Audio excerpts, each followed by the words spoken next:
नमस्कार दर्शकों, स्वागत आप सभी का के न्यूज में। आपके साथ मैं हूं ऐश्वर्या। कोविड की दूसरी लहर इस वक्त भी हम सबको लगातार झंझोड़ रही है। सवा महीने से ज्यादा का वक्त हो चुका है। हालांकि जिस तरह से आंशिक लॉकडाउन लगाया गया है, आंकड़े नए संक्रमितों के कम हुए हैं। बात उत्तर प्रदेश की करें तो करीब 18,000 के आसपास केसेस निकले हैं और बात राजधानी लखनऊ की करें तो 1,000 के आसपास ये आंकड़ा आकर के अब टिका है। अच्छी बात है, लेकिन क्या दूसरी तरफ कोरोना 19 ये दूसरी लहर, ये जो जख्म दे करके गई है, इसको लोग भूल पाएंगे? आज भी उत्तर प्रदेश के कई ऐसे ज़िले हैं जहां पर मृतकों की अस्थियां अपनों का इंतज़ार कर रही हैं कि वो कब आएं और उनका विसर्जन करें। इन अस्थियों को लेने वाले कई लोग या तो डर से नहीं आ रहे हैं, या फिर कई ऐसे घर हैं जहां पे कोई बचा ही नहीं है जो अपनों की अस्थि ले और उनका प्रवाह करे। नतीजा शमशान घाट पर और भी कई जगहों पर जहां पर अस्थियां रखी जाती हैं, वहां लॉकर्स फुल होने की भी खबर आ रही है। और यही हमारा आज का चर्चा का विषय है, मौत के बाद मोक्ष का इंतजार।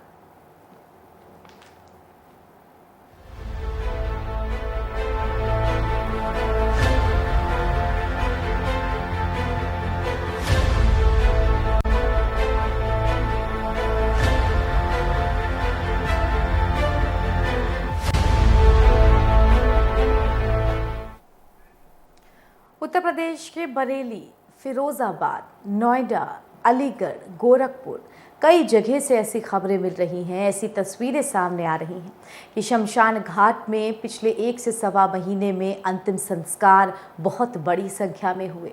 अंतिम संस्कार के बाद अस्थि विसर्जन के लिए अस्थियां मटके में बंद करके रख दी जाती हैं। परिवार के जो लोग होते हैं वो कुछ दिन बाद आ करके अपनों की, अपने बड़े की अस्थियां लेकर के जाते हैं और उनका विसर्जन कर देते हैं। लेकिन अब बड़ी समस्या यहाँ पर भी आ गई है, मौत के बाद किस तरह से मोक्ष का इंतज़ार है। ये जो अस्थि कलश हैं जो कि उन लॉकरों में रखे हुए हैं, अब वो लॉकर भी फुल हो चुके हैं। अस्थि कलश जहाँ जगह मिली जा रही है वहाँ रखे जा रहे हैं। ऐसा शमशान घाट और आसपास जहाँ लॉकर जो लोग रखते हैं उनके द्वारा जो बातचीत की हमने, उस जानकारी में हमें पता चला। अब क्या कहेंगे आप इन अस्थि कलश को देख करके कि ये अस्थि कलश है या अंतिम कलश है? इनका अंतिम संस्कार करने के बाद जल प्रवाह कौन करेगा? क्या अपने आप आएंगे? अपनों के आगे भी बड़ी विडंबना। कोविड है, कर्फ्यू है, डर है, बाहर नहीं निकल रहे। और दूसरी बात, कितने परिवार में अभी भी लोग खुद गंभीर रूप से बीमार हैं, तो कितने परिवार के वो जन जो कि अस्थि लेने आना था जिनको, वो खुद ही मौत के मुंह में समा चुके हैं। तो चर्चा करेंगे इसी पर हम, किस तरह मौत के बाद अब मोक्ष का इंतज़ार इन सभी अस्थियों को। हमारे साथ मेहमान भी जुड़ेंगे इस पे, वो संवाददाता भी जुड़ेंगे उस जगह से जहाँ की हम जिस ज़िलों की बात कर रहे हैं। लेकिन उससे पहले आप सभी को अपनी विशेष रिपोर्ट दिखा दें।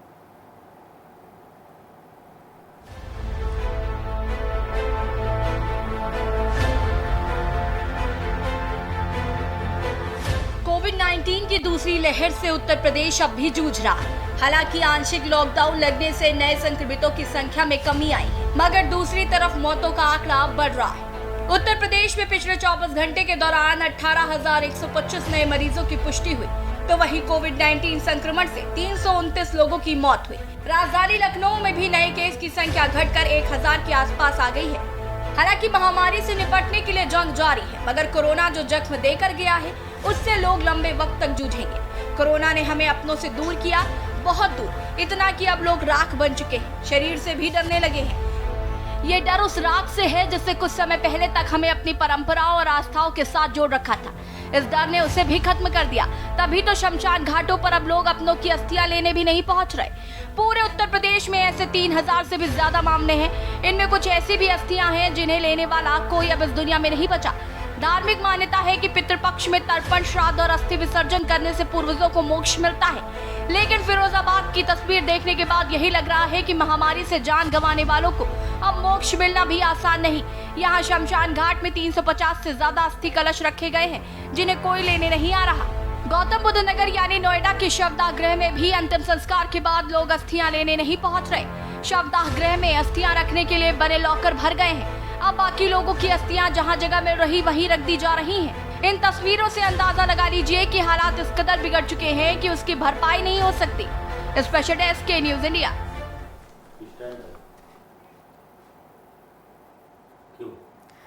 तो किसी ज़िले में 350 से ज़्यादा, किसी ज़िले में 80 से ज़्यादा, तो किसी किसी ज़िले में अपनी क्षमता से 2 गुनी या 3 गुनी अस्थियाँ अभी भी इन शमशान घाटों पर इंतज़ार कर रही हैं कि कब लोग आएंगे, कब अपने आएंगे और इन अस्थियों को लेकर के जाएंगे, इनका प्रवाह करेंगे। पिछले 1 महीने में हमने देखा सिर्फ राजधानी लखनऊ ही नहीं बल्कि उत्तर प्रदेश के अलग अलग ज़िलों से जहां पर जो प्रमुख शमशान घाट थे उनमें किस तरह जो चिताएं थी उनकी संख्या 2 गुना, 3 गुना और 10 गुना तक बढ़ गई। यानी कि जितनी संख्या में लोग आम दिनों में मरते थे उससे कम से कम 10 गुना ज़्यादा संख्या पहुंच गई जब जब कोविड की दूसरी लहर वहां चरम पर रही।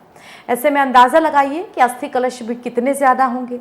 अब ये भी एक बड़ी समस्या आ चुकी है। नोएडा में जहाँ पर अस्थि कलश लॉकर में रखे जाते हैं वहाँ लॉकर फुल हो चुके हैं, अस्थि कलश कहीं भी रखे जा रहे हैं। ऐसे में वो अस्थि कलश उसी व्यक्ति का है जिसके परिवारजन को सौंपा जाना है, इस बात का भी पता लगाना बहुत मुश्किल है। तो चर्चा करेंगे इसी पर हम, और बिना देर किए जो मेहमान हमारे साथ जुड़ गए हैं उनका परिचय आपसे करा देते हैं।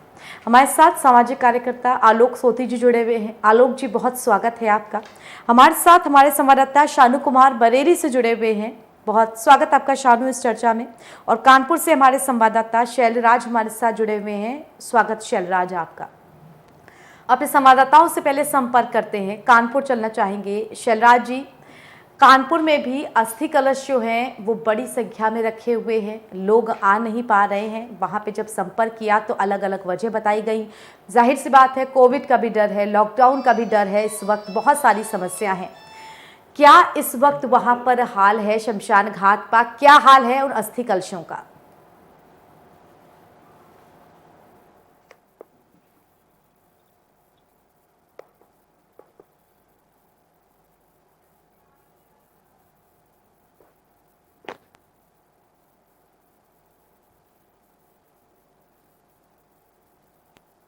शैलराज, अब तक मेरी आवाज पहुंच पा रही है?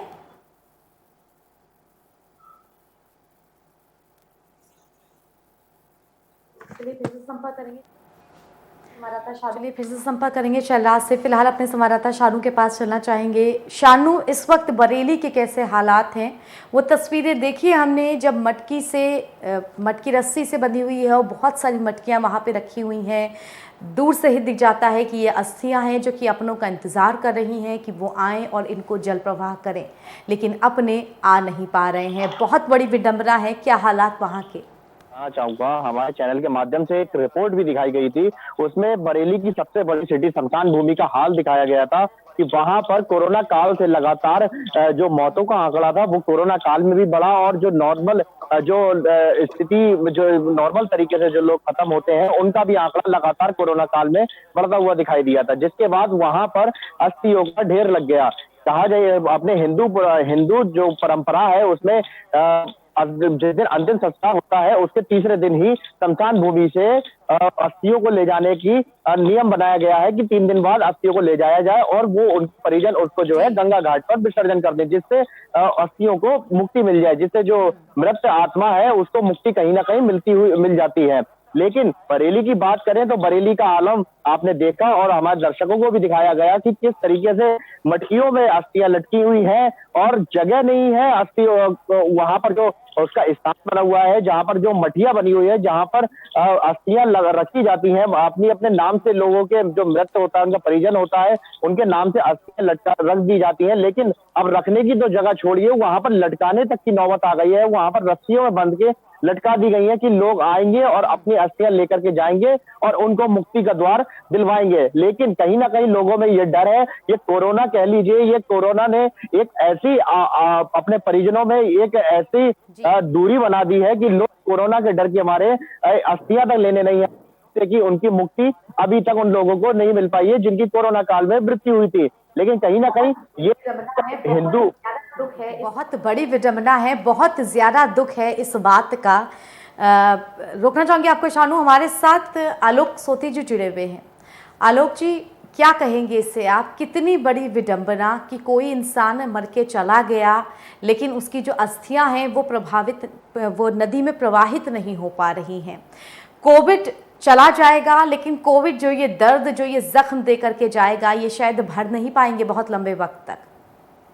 महामारी है, एक आपदा का समय है और इस आपदा में हम लोग देख रहे हैं कि इस तरीके की समस्या आ रही है कि लोग जो हैं अपनी अस्थि तक नहीं ले पा रहे हैं। उसका मूल कारण कई सारे हैं कि बहुत से लोग जो हैं डर के मारे नहीं आए हैं। दूसरा, उनके परिवार में जो बड़े लोग थे वो नहीं आ पा रहे हैं, वो भी शायद बीमार हो या इस दुनिया में ना रहे हो। तीसरा ये हो सकता है कि अगर मान लीजिए आप कहीं दूसरे शहर में गए हैं और कोविड से आपकी मृत्यु हुई है, तो कोविड के एक प्रोटोकॉल से गवर्नमेंट खुद ही उनका जो है उनका जो है अंतिम क्रियाक्रम कराती है और उनकी अस्थियों को सुरक्षित रख देती है। यहाँ समस्या हम जो देख रहे हैं वो पोस्ट कोविड एरा की देख रहे हैं। आपको ध्यान होगा ऐश्वर्या जी कि पहले अभी भी देखा गया है गांव देहात में जब व्यक्ति की मृत्यु होती है तो दो हिंदू रिचुअल्स जो होते हैं बहुत इंपॉर्टेंट होते हैं। एक को आप दसवां कहते हैं, दूसरे को आप तेरहवीं कहते हैं। दसवें का कंसेप्ट ये था कि पहले जो थे ट्रांसपोर्ट के मोड ऑफ ट्रांसपोर्ट उतने फास्ट नहीं थे, कम्युनिकेशन फास्ट नहीं थे, तो जो प्रियजनों को आने में जो समय लग जाता था वो उस 10 दिन लग जाते होंगे। इस वजह से 10 दिन तक का शोक बनाया जाता था और एक अंतिम क्रियाक्रम होती थी, एक बाल काटना और जो भी बहुत सी रिचुअल्स होती थी बनाई जाती थी। और 13वें दिन जो है उसको जो है आपका एक भोज के रूप में करके सब लोग इकट्ठा होते थे और करते थे। लेकिन देखा था जैसे जैसे लाइफ फास्ट होती रही, चीजें बदलती चली गई और ये चीज 3 दिन के अंदर आ गए, क्योंकि आज के उसमें मुलाजियत में आपके पास चाहे आप सरकारी हो चाहे गैर सरकारी हो, इतना समय नहीं रहता है आप 13 दिन का शोक बना पाए। तो वो घट के 3 दिन का हो गया है। ट्रांसपोर्ट साधन भी हो गए, तेजी से लोग आ जाते हैं, इकट्ठा हो जाते हैं और शांति पाठ होके अंतिम संस्कार की जितनी भी रिचुअल्स होती है वो समाप्त हो जाती है। लेकिन हमको लग रहा है कि जो हम यहाँ देख रहे हैं इसके बाद जो पोस्ट कोविड एरा होगा वो बहुत ही टेरेबल होगा। हो सकता है इसका असर आपको बाद में भी दिखाई दे। बिल्कुल सही। इस वक्त तो तूफान ही गुजर रहा है, हम सब तूफान से ही जूझ रहे हैं, लेकिन जब ये तूफान गुजर जाएगा तब सोचेंगे कि और क्या क्या बड़ी समस्याएं हमारे सामने खड़ी हो गई हैं। आलोक जी, आपके पास दोबारा आऊंगी मैं। हमारे सहयोगी कानपुर से एक बार फिर से जुड़ रहे हैं हमारे साथ शैलराज। शैलराज, आप तक मेरी आवाज पहुंच रही है? कानपुर से हमारे सहयोगी हमारे साथ जुड़ गए हैं। कानपुर से हमारे सहयोगी हमारे साथ जुड़ गए हैं। शैलराज, आप तक मेरी आवाज पहुंच रही है? चलिए एक बार फिर से संपर्क करने शुरू करेंगे शैलराज से। लेकिन इसी के साथ दर्शकों, फिलहाल छोटे से ब्रेक के लिए हम रुक जाते हैं, मगर ब्रेक के उस पार भी हमारी ये चर्चा जारी रहेगी। दिखाएंगे आपको कि कानपुर में भी क्या हालात हैं अस्थियों को लेकर के।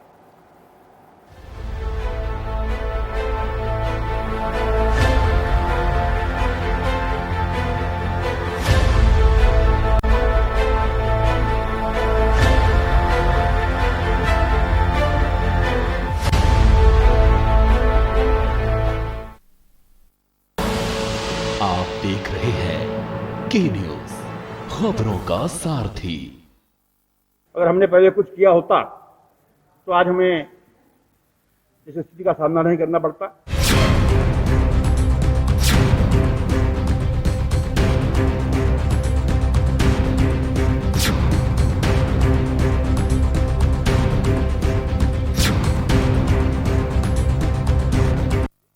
कोरोना वायरस के संक्रमण से गर्भवती महिलाओं और बच्चों को सुरक्षित रखने के लिए उत्तराखंड सरकार तत्परता और गंभीरता से आगे बढ़ रही है। पहले सुनिए गर्भवती महिलाओं के लिए महिला रोगों की एक्सपर्ट डॉक्टर की सलाह। ICMR के अनुसार हमें कोरोना काल में 4 जांचों की अति आवश्यकता है, जो कि हमारी 12 हफ्ते, 20 हफ्ते, 28 हफ्ते और 36 हफ्ते पे होनी है। इस दौरान पे आपका जो टीकाकरण है, जो आपकी सामान्य जांचें हैं, जो आपकी अल्ट्रासाउंड है, ये सब डॉक्टर द्वारा कराई जाएगी। इस कोरोना काल में आपको 2-3 चीज़ों का विशेष ध्यान रखना है, जैसे कि सामाजिक दूरी, साफ सफाई का ध्यान रखना और मास्क पहनना है। अब जान लीजिए बच्चों के बारे में क्या बता रहे हैं सरकार के अनुभवी डॉक्टर। इस कोरोना काल में माता पिता को अपने बच्चों का विशेष ख्याल रखना है। खास तौर पे उनका हाइड्रेशन मेंटेन रहे, उनके अंदर किसी तरह का मानसिक दबाव नहीं आए, तथा यदि उनके अंदर पेट में दर्द, उल्टी, दस्त, जुखाम, बुखार, खांसी इत्यादि की शिकायत होती है तो टेलीमेडिसिन ई-संजीवनी के माध्यम से हमारे विशेषज्ञ चिकित्सकों से राय ले सकते हैं। ये सामान्य लक्षण भी हो सकते हैं, कोई ज़रूरी नहीं ये कोरोना हो। इसके लिए पैनिक नहीं होना है, सतर्कता और धैर्य बनाए रखना है। आप तक पूरी और सही जानकारी पहुंचे, यही प्रयास है उत्तराखंड सरकार का।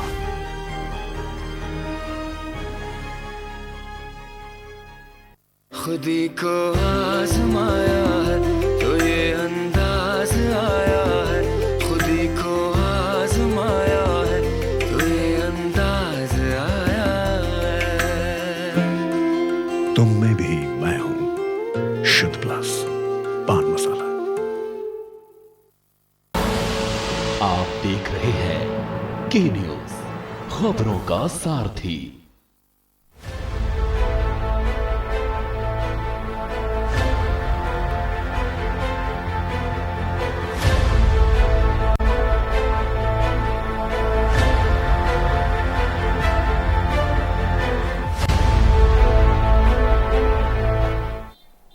ब्रेक के बाद स्वागत आप सभी का। चर्चा कर रहे हैं कि किस तरह मौत के बाद अब मोक्ष का इंतजार उन सभी अस्थि कलश को कि कब उनके अपने आए और उन्हें लेकर के जाएं। ये अस्थि कलश, इनकी तस्वीरें इस बात को भी दर्शाती हैं कि कितनी बड़ी संख्या में मौतें हुई हैं इस कोविड की दूसरी लहर के दौरान। अलग अलग जिलों की तस्वीरें, लेकिन सबकी जो हालत है वो एक कि अब अस्थियां रखने की जो जगह है वो लगभग ख़त्म हो चुकी है। वहाँ पर एक तरह से हाउसफुल है। अब सिर्फ अपनों का इंतज़ार है, लेकिन अपने आए भी तो कैसे। कोई कोविड के डर से नहीं आ रहा है, तो कोई कर्फ्यू झेल रहा है, तो कहीं पर कोई है ही नहीं आने वाला। हमारे सहयोगी कानपुर से हमारे साथ जुड़ गए हैं संवाददाता शैलराज, कानपुर के इस वक्त क्या हालात हैं? करीब 50 से ज्यादा अस्थि कलश वहां भी इंतजार कर रहे हैं कि कब अपने आएंगे और इन्हें लेकर के जाएंगे।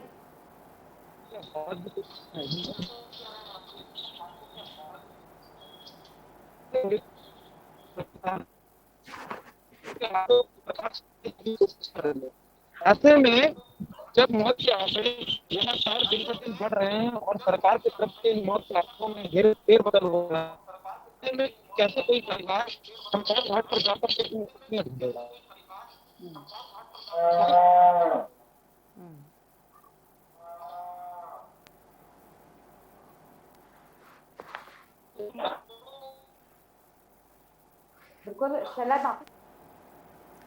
बिल्कुल शैलराज, माफ़ी चाहूँगी, आपकी आवाज़ हम तक नहीं पहुँच पा रही है। हम आलोक जी के पास चलते हैं एक बार फिर से। आलोक जी, ये सारी परिस्थितियाँ ये दिखाती हैं, ये सारे आंकड़े ये बताते हैं, बहुत छोटे ज़िलों से अगर इस तरह के आंकड़े आएँ कि फ़िरोज़ाबाद में 350 से ज़्यादा अस्थियों को मोक्ष की दरकार है, अलीगढ़ में 40, बरेली में 80 और कानपुर में 50 से ज़्यादा, तो ये बड़े दुख की बात होती है। दुख की बात इसलिए कि ये जो पोस्ट कोविड एरा होगा, कोविड के बाद का जो वक्त होगा, ये आम जनता के लिए बहुत पीड़ादायक होगा।